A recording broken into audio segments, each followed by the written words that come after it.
Bonjour à toutes et à tous, bienvenue à notre webinaire de ce jour dédié à la télémédecine.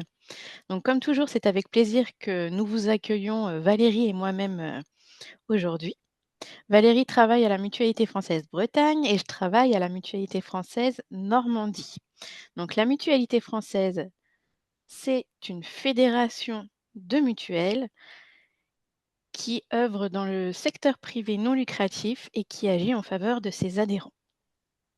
Aujourd'hui, nous avons souhaité aborder le sujet de la télémédecine, car c'est une pratique qui se développe de plus en plus et dont la réglementation et la pratique évoluent en permanence. Donc, pour en parler aujourd'hui, nous avons le plaisir de recevoir deux intervenantes, une bretonne et une normande, qui nous diront tout sur la télémédecine. Donc, la première, Marina Agouin, qui est animatrice régionale télésanté au groupement régional e-santé Bretagne. C'est bien ça? C'est bien ça.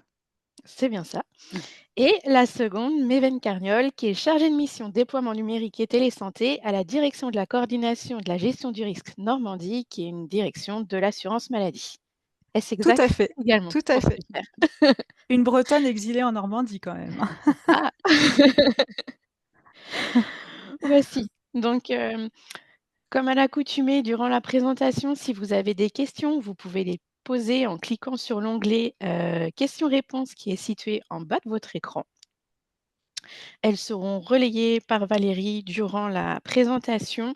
Nous avons convenu que ça pouvait être posé, je crois, à chaque fin de partie. On va avoir plusieurs parties, donc ça pourrait être relayé durant ces moments. Heu, Voici mon introduction faite. À présent, je vous propose de commencer la présentation et je passe la parole à Marina et Méven. C'est à vous. Merci. Bonjour à tous. Donc, pour commencer, je vais partager mon document. Enfin, hop, partager. Vous me dites si vous le voyez bien à l'écran. Là, on est avec la réglette. OK. Donc ça veut dire que je vais juste faire un réglage pour voir si je peux le passer en plein écran.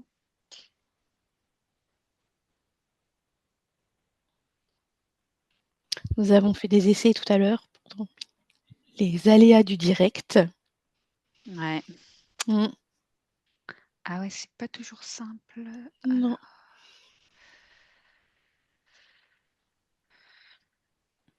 je revérifie comment je peux. Partage. Ah, peut-être là, voilà. Je pense que c'est bon. Vous allez me dire, mais normalement, ça doit le faire. Oui, parfait, super. OK, bon, on débute. Merci. On débute. Alors tout d'abord, moi je commence par prendre la parole pour, la définition, de la télésanté. On va le faire à 2 voix avec, Méven. Et puis, je débute par, qu'est-ce que la télésanté? Donc, hop, je passe à la slide suivante. Donc, le terme télésanté, englobe 2 domaines d'activité, hein. La télémédecine d'un côté, qui concerne les professions médicales et puis, le télésoin de l'autre côté. Donc la télésanté se déploie pour permettre à tous un accès aux soins médicaux et paramédicaux. Il s'agit d'une forme, de pratique médicale à distance, utilisant les technologies de l'information et de la communication. Aujourd'hui, c'est un enjeu national prioritaire de déployer, la télésanté. Donc concernant, le domaine de la télémédecine, on va avoir différents types d'actes. Tout d'abord la téléconsultation. Donc la téléconsultation qui permet à un patient de consulter à distance avec un professionnel médical pour l'utilisation. Donc, pour évaluer, le professionnel médical évalue l'état de santé de son patient et définit la conduite à tenir ensuite, hein.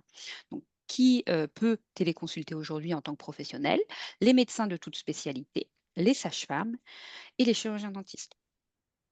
Cette téléconsultation, elle peut être déclinée en téléconsultation assistée et donc à ce moment-là, tout professionnel de santé ou aidant peut, assister le patient.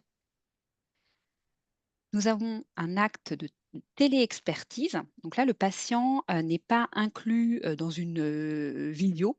Il va, plutôt être, en parallèle. Donc c'est-à-dire que ça se pratique entre un, professionnel de santé requis, qui qui va être le médecin, de, toute spécialité ou la sage-femme ou le chirurgien dentiste, qui va pouvoir émettre un avis, à un requérant qui aura fait une demande, d'avis à un spécialiste. Donc médecin requérant, généralement médecin généraliste qui fait une demande à un spécialiste en envoyant des documents, par flux sécurisé. Mais j'y reviendrai tout à l'heure. La télésurveillance médicale, eh bien, c'est un type de prise en charge à distance du patient permettant à un professionnel médical d'interpréter des données recueillies sur le lieu de vie du patient grâce à l'utilisation d'un dispositif médical numérique. La téléassistance permet à un professionnel médical d'assister un confrère lors de la réalisation d'un acte. Et enfin, donc la régulation médicale, télérégulation, fait partie du domaine de la télémédecine, hein. C'est réalisé par le SAMU ou le Centre 15. Dorénavant, on appelle ça le SAS, donc qui permet aussi à distance d'apporter une réponse médicale et d'orienter le patient dans son parcours de soins. Côté télémédecine, voici les différents types d'actes. Et de l'autre côté, nous avons donc le télésoin qui va se distinguer, hein, de la télémédecine puisque ça consiste à une pratique du soin et non une pratique médicale. Le télésoin a vocation à mettre en rapport un patient avec un pharmacien ou un auxiliaire médical. Et enfin, la téléréadaptation qui va permettre, donc dans le cadre aussi, d'un télésoin, une prise en charge réalisée à distance, opérée par une équipe, pluridisciplinaire qui est supervisée par un médecin, de médecine physique et de réadaptation.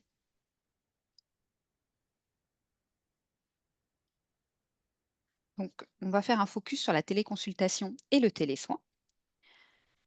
Alors, de quoi il s'agit quand on parle de téléconsultation et de télésoins? Donc, je le disais tout à l'heure, hein, la téléconsultation permet de consulter à distance un médecin, une sage-femme ou un chirurgien dentiste. Donc, et le télésoin permet, donc, comme je le disais aussi tout à l'heure, d'avoir un soin à distance. Et donc, il peut être effectué, par exemple, dans des situations pour effectuer un bilan de traitement médicamenteux avec pharmacien ou infirmière, poursuivre un programme de rééducation, comme je le disais tout à l'heure, réaliser un diagnostic de pédicure podologie et aussi, pourquoi pas, réaliser une séance d'orthophonie. Ce sont des exemples, mais vous avez une liste de professionnels qui peuvent pratiquer le télésoin qui est indiquée donc à droite de l'écran, hein. Et donc, vous avez aussi les psychologues qui peuvent proposer un suivi à distance. Alors pourquoi, faire une consultation ou un soin à distance? Eh bien, cette pratique permet, de continuer d'être soigné en limitant les déplacements, la fatigue dans certaines situations, liées aux déplacements, limiter la transmission de microbes, hein, en période notamment donc, d'épidémie, consulter plus rapidement lorsqu'on n'a pas accès à son médecin, traitant ou qu'on n'a plus de médecin généraliste. Eh bien, cette pratique permet d'avoir un accès aux soins. Et puis, dans le cadre, d'un suivi de maladies chroniques aussi, certains actes, de, télésanté, hein, sont, utiles et pratiques, pour, le parcours de soins. Donc, dans le cadre, de votre parcours de soins, le professionnel peut vous proposer une téléconsultation ou un télésoin. Mais, vous pouvez aussi être à la demande, hein, vous pouvez en parler avec votre professionnel de santé. C'est lui qui évaluera si, c'est adapté à la situation. Et donc vous pouvez aussi prendre l'initiative de téléconsulter, ou de faire un télésoin en prenant rendez-vous via une plateforme sur internet, hein, depuis votre domicile ou en vous rendant sur un site, équipé. J'y reviendrai, tout à l'heure. Je passe, la parole à Méven. Oui, bonjour à tous. Effectivement, c'est vrai que, bon, bah, voilà, il y a un large il y a des dispositifs qui sont accessibles à tout le monde. Néanmoins, il y a quand même un cadre de prise en charge des téléconsultations. Donc on peut passer à la diapo suivante. Donc pour que l'assurance maladie, rembourse, les téléconsultations, il y a quand même certaines conditions à remplir, notamment, dans un premier temps, le respect du parcours de soins, hein. Ça doit la téléconsultation doit vraiment s'inscrire dans une logique, de suivi continu avec une orientation préalable du médecin traitant. Bien sûr, il y a des exceptions, hein, les exceptions qu'on retrouve dans les consultations avec l'accès direct, vers certains spécialistes pour les patients aussi de moins de 16 ans. Pour tous les accès aussi vers, des organisations territoriales coordonnées telles que SOS Médecins, par exemple, hein, que vous pouvez, contacter et aussi pour les patients qui n'ont pas de médecin traitant. Donc le deuxième motif, la 2e condition de prise en charge, c'est aussi qu'il est important qu'il y ait toujours une alternance nécessaire de consultation en présentiel et en téléconsultation. L'idée, c'est que toutes les consultations ne passent pas exclusivement en téléconsultation, sauf pour les patients qui sont orientés, vers le SAS. Et la troisième, c'est que ça doit s'inscrire dans une logique, d'ancrage, territorial. Donc voilà, le la malgré en fait le caractère dématérialisé de la téléconsultation, elle doit vraiment être, étroitement liée au territoire sur lequel vivent, les patients, où sont implantés les professionnels de santé, avec un lien fort géographique en fonction des disparités du territoire. Donc, la téléconsultation, elle n'est jamais isolée et voilà, il y a plusieurs conditions de prise en charge et cette prise en charge, effectivement, on est en train au niveau de l'assurance maladie, de renforcer, les conditions, le cadrage, en tout cas, autour des sociétés de téléconsultation, puisqu'en fait, elles disposent aujourd'hui d'un agrément, pour se conformer aux règles de prise en charge par l'assurance maladie. Donc, c'est, heu c'est vrai que ces, sociétés consultation, jusqu'à présent, il n'y avait pas forcément d'encadrement et elles se développaient beaucoup sous forme de centres de santé, exclusivement et maintenant elles doivent respecter un cadre pour que les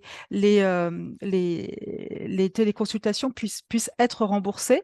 Alors, on a déjà quelques sociétés qui commencent à être, agréées, que vous pouvez retrouver sur le lien que j'ai mis sur le site du ministère, sachant que les télécabines, elles ne rentrent pas, dans le cadre de ce statut pour l'instant. Mais voilà, il y a tout un programme, d'agrément pour qu'en fait ça respecte à la fois, le cadre conventionnel défini, par l'assurance maladie et aussi toutes les règles d'encadrement que j'ai évoquées précédemment. Alors la facturation, pour une téléconsultation, alors contrairement à la consultation qui vient de passer à 30 € pour les médecins libéraux, la téléconsultation, elle est à 25 €. Et voilà, ça reste, le tarif en vigueur. Les médecins, ils ont la possibilité de facturer un dépassement d'honoraires dans les conditions habituelles. Enfin bref, ça ne change pas et les règles de prise en charge sont les mêmes que pour, des consultations, pratiques, à savoir même que voilà, avec le même dispositif de franchise et cetera. Enfin voilà, il y a pas de changement à ce niveau-là.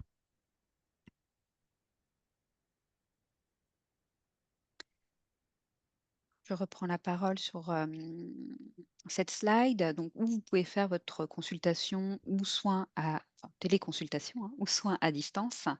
Donc on privilégie un lieu calme et lumineux pour que la vision soit bonne pour l'interlocuteur en face. Ce lieu, il doit être adapté aux éventuels exercices ou examens prévus, hein. Donc, il faut aussi pouvoir potentiellement avoir de la place si besoin de se déplacer, notamment dans le cadre de rééducation, par exemple. Donc ça peut être fait depuis le domicile.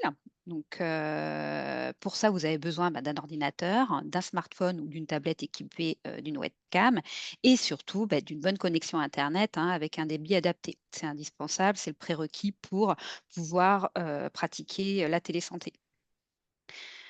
Depuis un lieu spécialement équipé, donc aujourd'hui, vous allez retrouver des lieux, qui sont équipés, en accès aux téléconsultations, aux télésoins.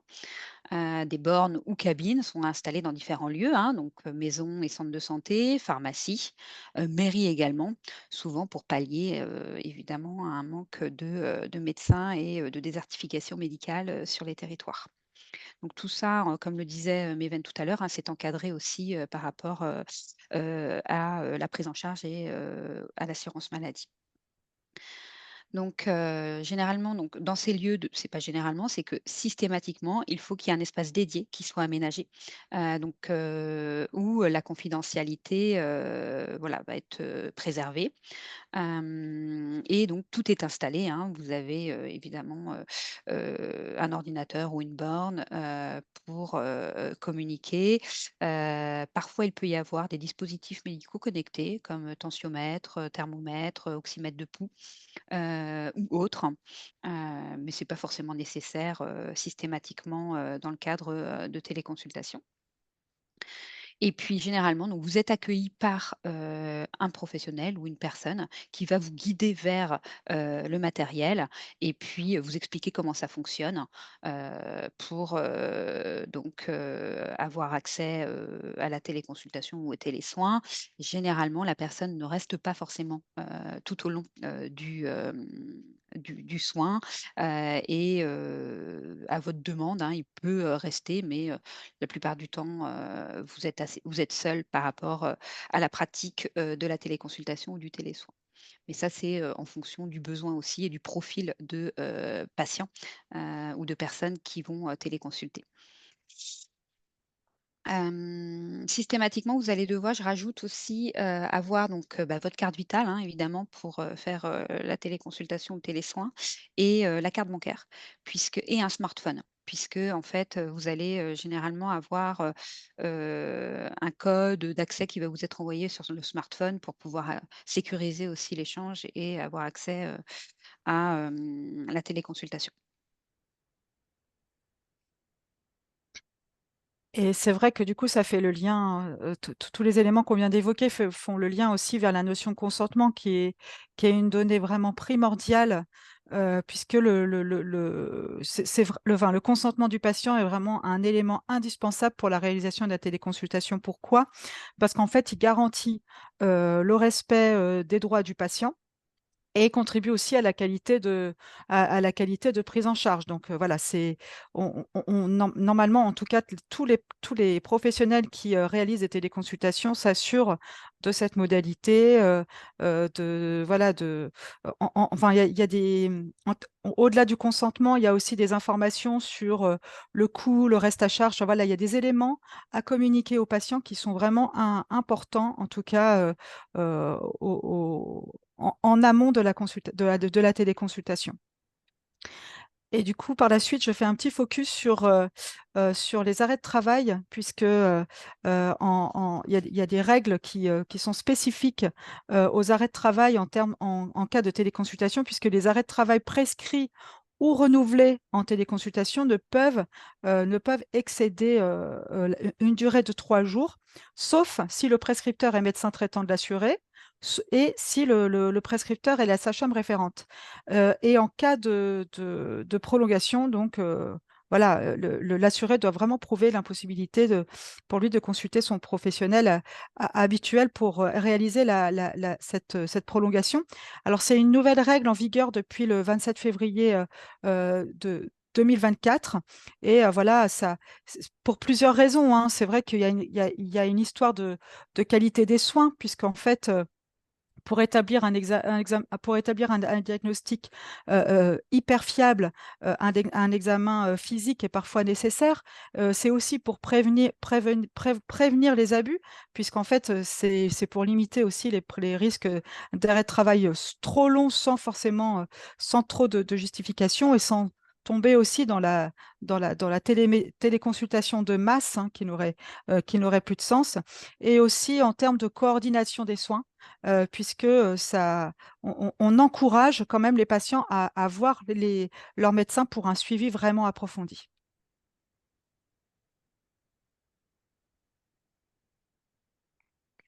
Avant de passer, au sujet de la téléexpertise, est-ce qu'il y a des questions?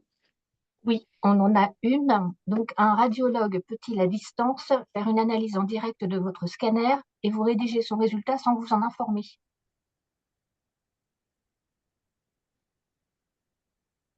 Et ça vous laisse sans voix. Alors, on rentre dans la notion de consentement, hein, donc Oui, totalement, ouais. ouais, pour moi, il y Sans information, c'est impossible.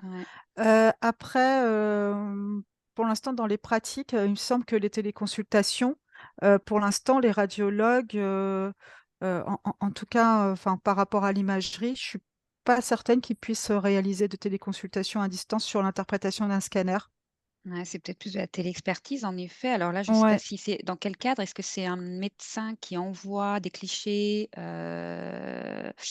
bah, justement, ça va faire la transition avec la téléexpertise, mais directement, est-ce que parce vous que, pouvez nous dire dans quel contexte ces clichés sont envoyés au radiologue? parce que dans les faits, quand on fait un scanner, il y a un délai d'interprétation qui est d'une semaine et les patients se rendent en général chez le médecin pour avoir le retour du scanner. Mm. Et en tout cas, sans information, c'est pas possible. N'hésitez pas à rajouter des éléments. Il n'y a pas de complément pour le moment. Mm, Oui, faut pas hésiter. Si on a mm. besoin, on ira rechercher des compléments d'information.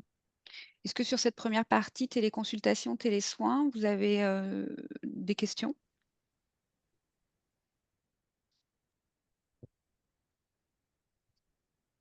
Alors, il y a une précision sur la première question.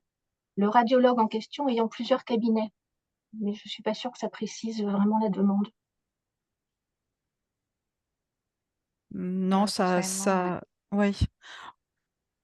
Il y a vraiment sur un scanner, on n'est pas sur, c'est comme, enfin, quand on fait passer un scanner à un patient, c'est vraiment qu'il y a enfin, besoin d'analyse approfondie d'une situation médicale. Euh, Moi, j'ai pas connaissance aujourd'hui que des radiologues fassent des téléconsultations sur de l'interprétation de scanner qui nécessitent vraiment voilà, un échange avec le patient pour l'interprétation. On Il n'y a pourrait pas se d'autres renseigner, mais Ouais. mm, il n'y a pas d'autres Moi, je pense que d'autres par questions contre, pour oui, le la moment. téléexpertise peut être pratiquée, hein, parfois, certainement entre professionnels, hein, par mm, rapport mm. peut-être à un complément sur donc justement une analyse de clichés. Mais on est vraiment dans le cadre de la téléexpertise là, et de toute manière, il faut que le patient ait donné Soit son informé. consentement pour ça. Mm. Ouais. Si c'est le médecin généraliste, par exemple, qui demande une analyse complémentaire ou.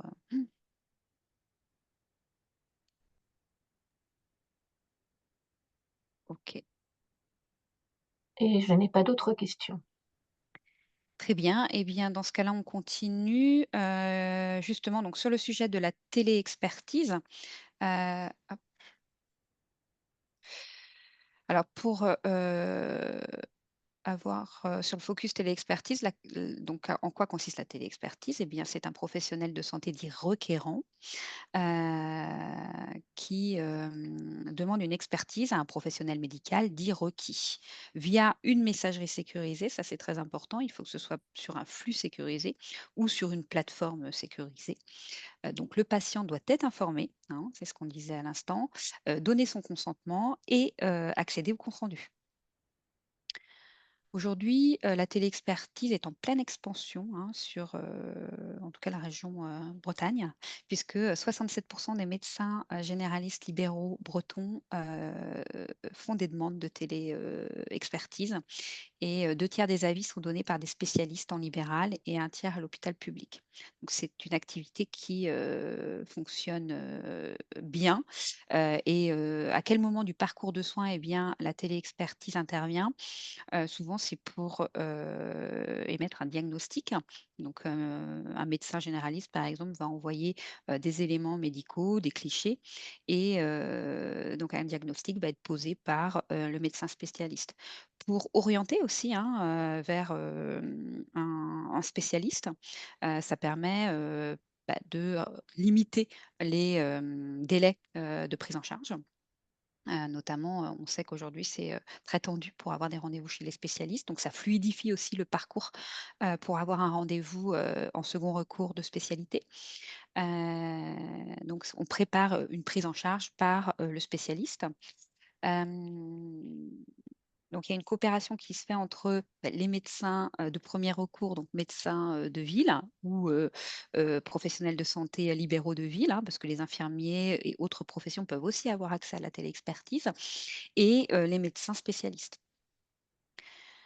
Il y a une optimisation du temps, du médecin requis puisque, avant, que la téléexpertise, rentre dans le droit commun et qu'il y ait une prise en charge, ça se faisait plutôt par téléphone, en fait, ces demandes d'avis, entre, la ville et l'hôpital, et il n'y avait pas de traçabilité, il n'y avait pas vraiment, d'optimisation aussi du temps. C'était fait, un peu de manière sauvage, on va dire, et maintenant, c'est vrai que les choses sont beaucoup plus cadrées.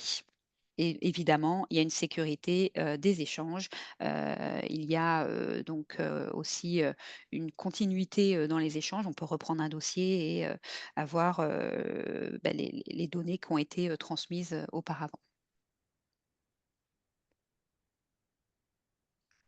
Alors, même focus que pour la téléconsultation sur la facturation. Du coup, il y a des facturations différentes selon que le médecin est requis. Donc, celui qui a le médecin qui est contacté pour avoir un avis. Pour cela, la téléexpertise est facturée 20 € pour le médecin dans la limite de 4 actes que par an. Et pour le médecin requérant, donc le médecin qui souhaite avoir un avis, là, la facturation est de 10 € par an, et elle ne peut donner lieu à aucun dépassement d'honoraires, et de manière dérogatoire, la téléexpertise peut être effectuée en tiers payant et pris en charge à 100% par l'assurance maladie. En clair, la téléexpertise, pour résumer cette diapositive, elle fait l'objet d'une facturation directe entre l'assurance maladie et les médecins libéraux. Et le patient, il peut retrouver la trace de la facturation de cette taxe sous le libellé téléexpertise dans son décompte de remboursement.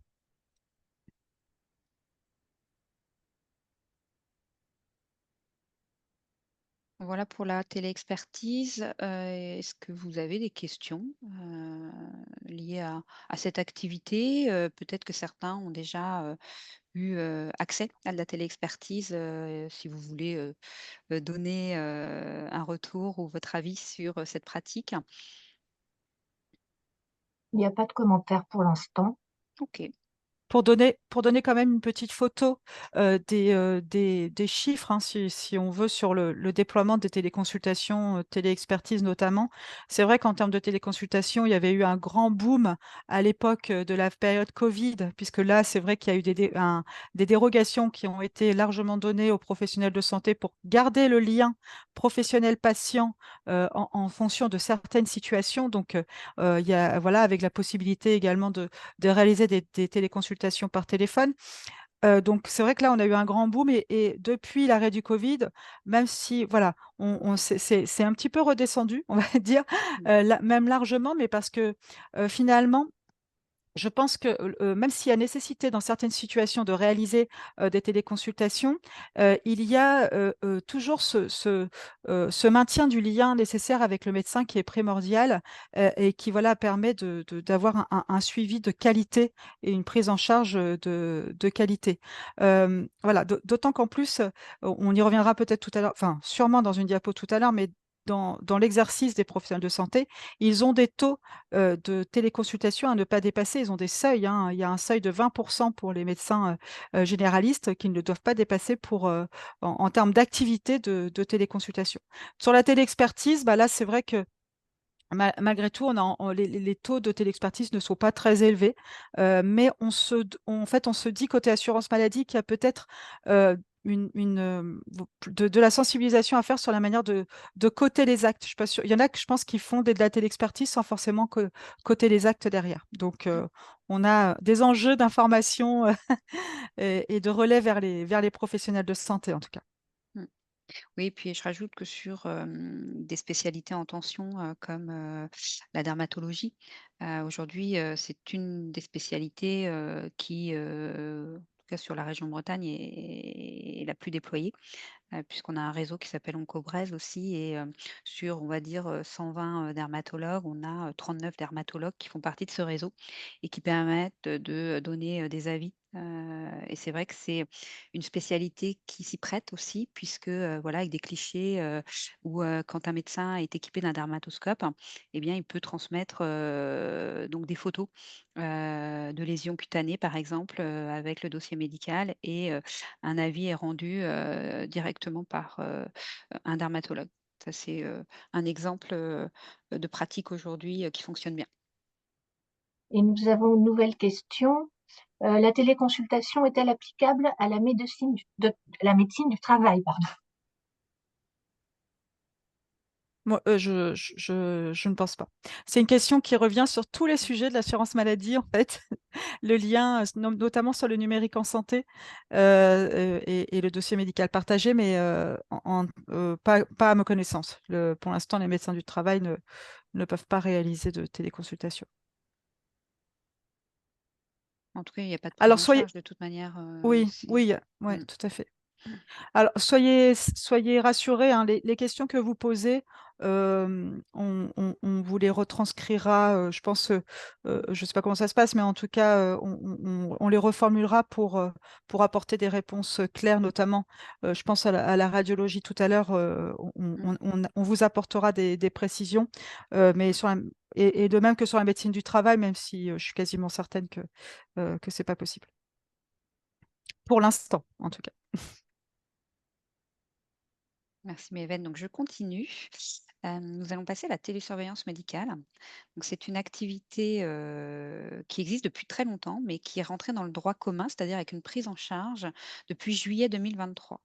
Donc c'est assez récent, hein, mais je pense que c'est une activité de télémédecine qui, va beaucoup évoluer dans les années à venir puisque, notamment avec le suivi de maladies chroniques, on pourra voir émerger, d'autres pathologies, que celles qui sont, aujourd'hui, rentrées dans le droit commun. Donc, je rappelle que la télésurveillance permet à un médecin ou une équipe, médecin plus soignant, de réaliser un suivi, d'un patient à domicile, par l'interprétation de données recueillies sur son lieu de vie, et ensuite de prendre des décisions, sur la prise en charge. C'est-à-dire que voilà, c'est des alertes qui sont remontées, par le biais de dispositifs médicaux connectés, hein. On a le cas dans le cadre du diabète, par exemple, ou de l'insuffisance respiratoire et ces données donc, en fonction des alertes, donc qui sont, parfois fortes ou moins fortes, eh bien, il y a une équipe soignante derrière qui, les traite et qui va mettre en place des actions avec, le patient, soit de revoir un traitement, soit de l'appeler parce que il y a besoin de faire, de la prévention ou parfois aussi de remettre en place, peut-être, un appareillage. Donc le patient est informé et doit donner son consentement, hein, comme tout acte de télésanté. Il transmet donc de manière active ou passive ses données, c'est-à-dire que parfois il peut aussi répondre à des formulaires pour, donner, son ressenti par rapport à son état de santé. Donc il y a des applications qui existent sur smartphone, hein, ou des objets connectés qui sont reliés à une plateforme sécurisée. Donc cette activité, comme je disais, est en développement. Aujourd'hui, il y a 7 indications, d'autorisées, donc l'insuffisance respiratoire, l'insuffisance rénale, l'insuffisance cardiaque, les patients porteurs de prothèses cardiaques implantables, en diabétologie, diabète, classique ou diabète, gestationnel et en cancérologie également. Et enfin, en décembre dernier, est sorti un arrêté pour autoriser, les, pathologies de lombalgie. Alors, à quel moment du parcours de soins, va être mise en place la télésurveillance médicale? Souvent, donc comme je disais, c'est dans le suivi de pathologies chroniques, hein, donc on le voit d'ailleurs par rapport aux pathologies citées. Après un épisode aigu aussi, donc notamment donc dans les situations de cancer et ça peut être alterné avec, des téléconsultations aussi de suivi, hein. Alors quel est le bénéfice, de pratiquer la télésurveillance médicale? C'est clairement d'améliorer le suivi et la qualité de vie, des personnes qui ont des maladies chroniques. Parfois aussi, on en discutait, hier avec un médecin, spécialiste, qui pratique la télésurveillance médicale en insuffisance respiratoire. Et lui, il disait que ça permet aussi de voir des patients qui vont bien finalement et de se dire, bah tiens, ces patients-là, étant donné voilà, que ça se passe très bien, on va pas forcément les revoir fréquemment. Et on va plutôt voir des patients qui en ont plus besoin beaucoup plus fréquemment. Voilà. Ça permet donc de prévenir les complications, de réduire aussi le recours aux hospitalisations ou réhospitalisations et le passage aux urgences. Et toujours de renforcer la coopération hein, entre les professionnels de santé, hein, entre la ville et l'hôpital. Oui, et pour compléter, ce que disait Marina, sur, justement les pathologies, qui sont prises en charge.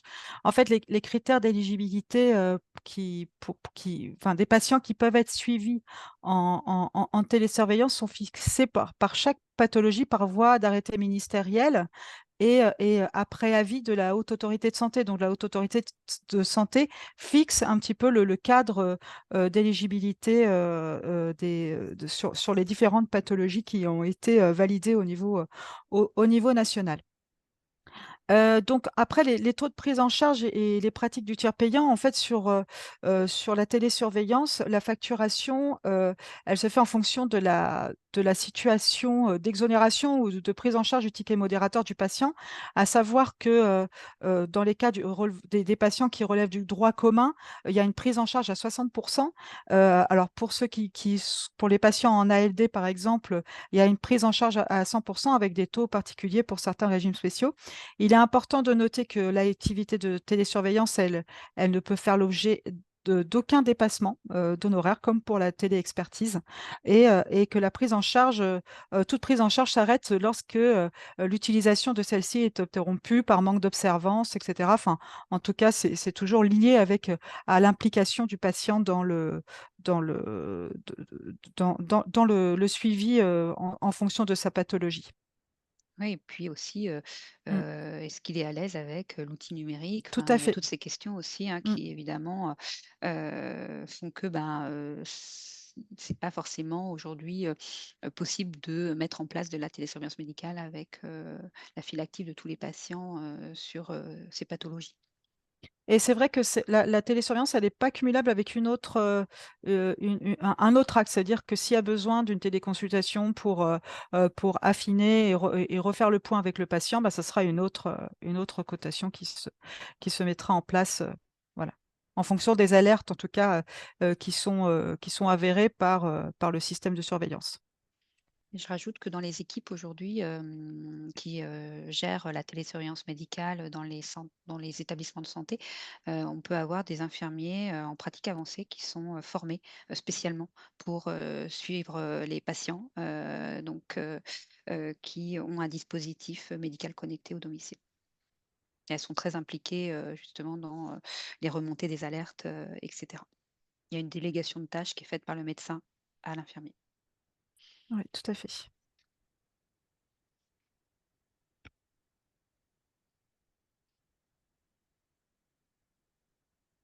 Je ne sais pas s'il y a des questions par rapport aux éléments qu'on vient d'évoquer avant de passer aux nouveautés, de la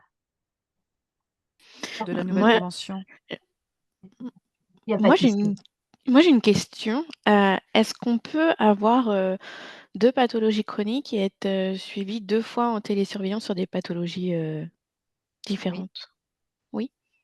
Oui, à ma connaissance, c'est possible. Alors, d'ailleurs, c'est toute aujourd'hui la complexité parce que vous aurez 2 dispositifs, médicaux, connectés différents et il n'y a pas forcément de lien du coup qui se font aujourd'hui, par contre, entre, ces dispositifs et ces plateformes. D'accord.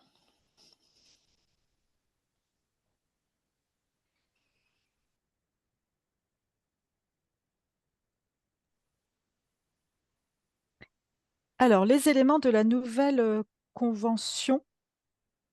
Cette convention qui a été signée pour 5 ans, hein, de 2024 à 2029, et qui est parue au JO de juin 2024 et qui se met progressivement en tout cas en œuvre depuis décembre 2024. Hein. C'est pour cela que vous avez, par exemple, la consultation à 30 € qui est maintenant opérationnelle. On peut aller sur la diapo suivante. Là, c'était vraiment un des éléments de contexte sur la signature du texte. Mais en tout cas, concernant les principales évolutions, il y a des choses qui ne changent pas, puisqu'en fait, du coup, le tarif de la téléconsultation restera inchangé. Avec toujours ce seuil maximal d'actes réalisés en téléconsultation pour les médecins généralistes et globalement de 20% du volume d'activité globale sur une année. Euh, et les évolutions qui sont prévues, c'est-à-dire qu'il y a une revalorisation concernant l'acte de téléexpertise pour le médecin requis qui passe de 23 € de 20 à 23 €. Et ceci, ce sera opérationnel à partir de janvier 2026. Et élément important parce que c'est vrai que suite au Covid, en tout cas, il y a eu beaucoup d'évolutions dans la prise en charge des patients et on s'est rendu compte que il y avait les psychiatres réalisaient beaucoup de téléconsultations avec du coup une négociation qui a porté ce seuil à 40%. Qu'est-ce que je pourrais dire encore? C'est vrai que du coup, voilà, il y a très peu il y a très peu de changements finalement avec la nouvelle convention médicale. Sachant que, si je peux revenir sur ces seuils, les seuils de 20% dont on parle, hein, ils sont aussi applicables aux médecins qui sont salariés dans les sociétés de téléconsultation. Et ça, c'est important de le noter, puisqu'en fait, dès qu'il y a voilà, c'est des éléments qui sont très suivis par les caisses primaires et au niveau national, puisque quand il y a des exceptions au seuil maximal d'actes qui peuvent être décidés, là, la commission paritaire nationale, elle peut agir et donner son avis, notamment pour les médecins qui sont retraités.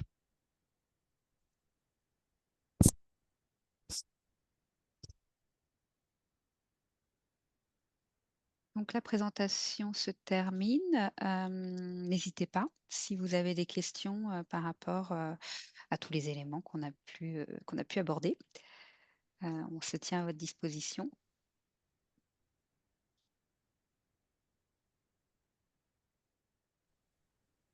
On n'a pas de questions pour l'instant. C'est vrai que c'est un sujet qui est vraiment très intéressant et qui se développe de plus en plus, hein, avec voilà, tout le cadrage national, la structuration qui s'opère, voilà, et puis aussi des projets, des parcours de soins qui se mettent en place sur le numérique avec l'implication de tous ces dispositifs, téléconsultation, télésurveillance. Enfin, voilà, il y a beaucoup de choses qui se mettent en place et c'est vrai c'est vraiment très intéressant et c'est toujours dans l'intérêt du patient voilà, Mm. que c'est mis en place en tout cas, et on le vit au quotidien souvent.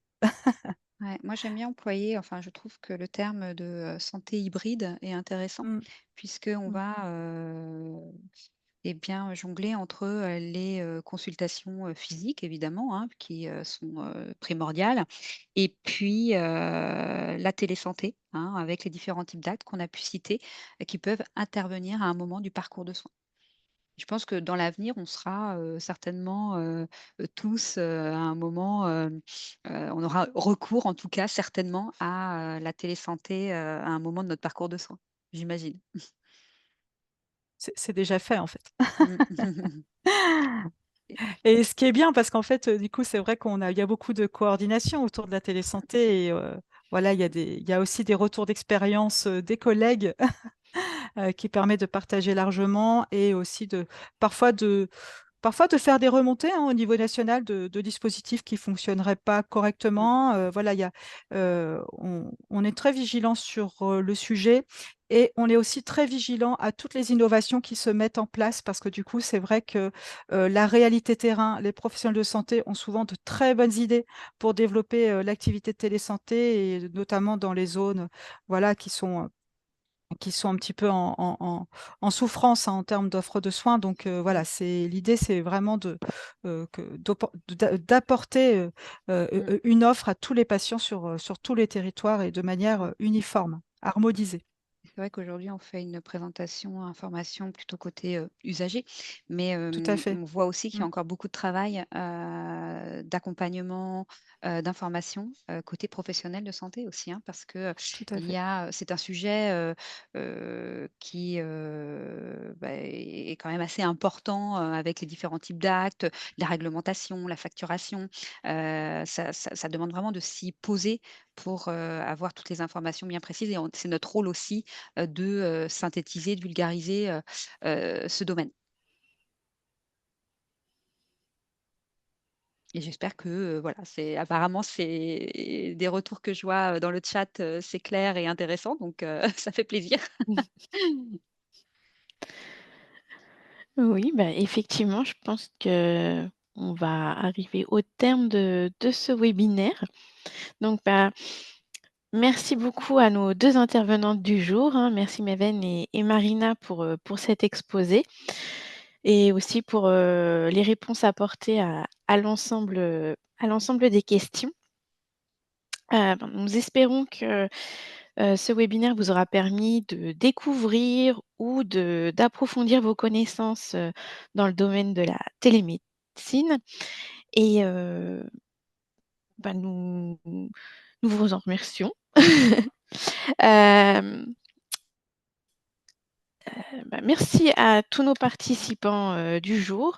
Nous vous proposerons, un petit questionnaire par mail auquel nous vous demandons de répondre et ça prendra très peu de temps, à peu près 1 à 2 minutes.